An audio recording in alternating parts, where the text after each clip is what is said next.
Hello, welcome back to a new YouTube video. In today's video I have the game 1 of the FIDE Grand Prix finals. So we have a game played between Hikaru Nakamura and Wesley So. Wesley So with the white pieces and Hikaru Nakamura with the black pieces. So Wesley So begins the game with d4 and Hikaru responds with f6.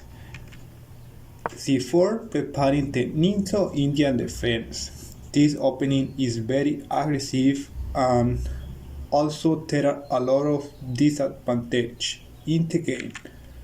So e6, knight c3 and bishop b4, creating a pin to the knight. Queen c2, castle, e4 and d5. So these moves are box move. This move has been played before, so anything to be scared about it. e5 and knight e4, attacking the knight twice, and remember that this knight is pinned, so this knight cannot go to take the knight on e4. Bishop d3, attacking the knight, and c5. This move is very strong. When again there are 4 pawns in the center, there are generally a lot of pressure in the center, and therefore one side has to do something. So knight f3 and d4. Finally, black do something in the center and goes for this option. So knight jumps to d4, d7, knight d7, and bishop f4.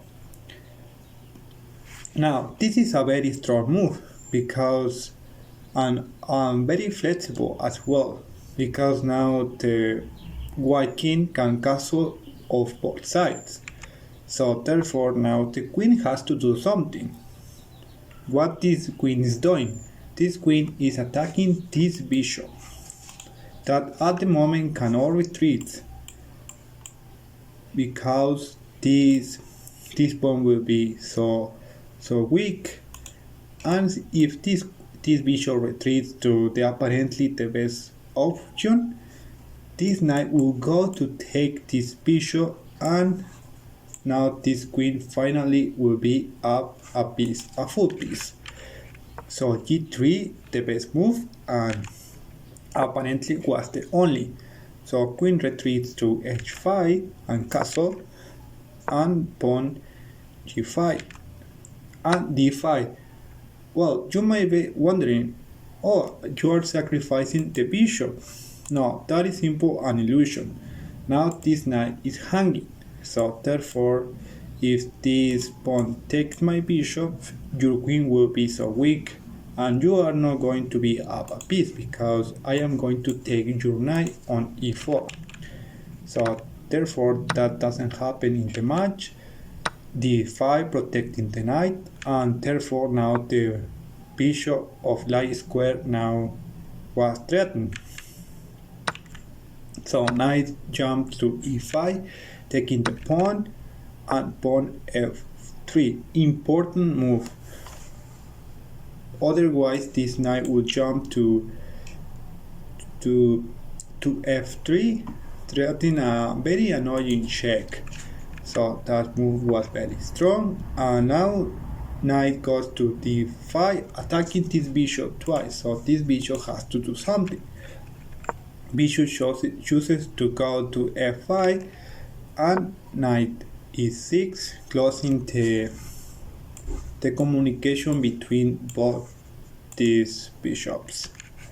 Rook e1, and now we have a trade, and e4, trades, a lot of trades. Now both players has almost the same material. Queen goes to h6, apparently was an accuracy but very human move.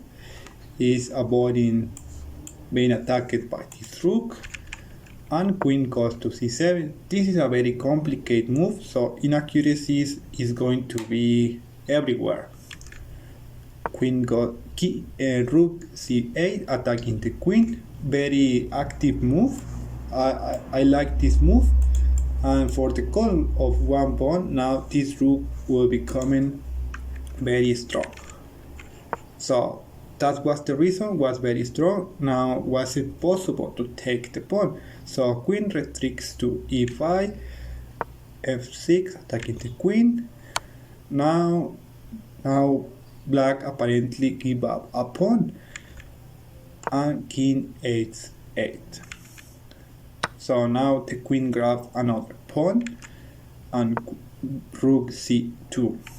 Well, for the cost of 2 pawns, now this king is safer than this, because now this pawn has a lot of pressure for the queen and the rook. So now white is forced to retreat the rook, and trades are done. So queen goes to h2, creating some pressure, queen g2, and finally queen h5. And both players agree to a draw. Why this is a draw? Well, because the material is even for both sides, both sides has the same material, 1 rook, 1 queen, and 3 pawns for both sides. Although white has a passed pawn, but it's not enough. This queen simple can go to d8, stopping any ideas for white.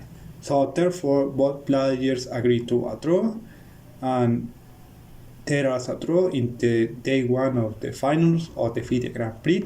And it's all for today. Thank you so much for listening, and see you in the next video. Bye.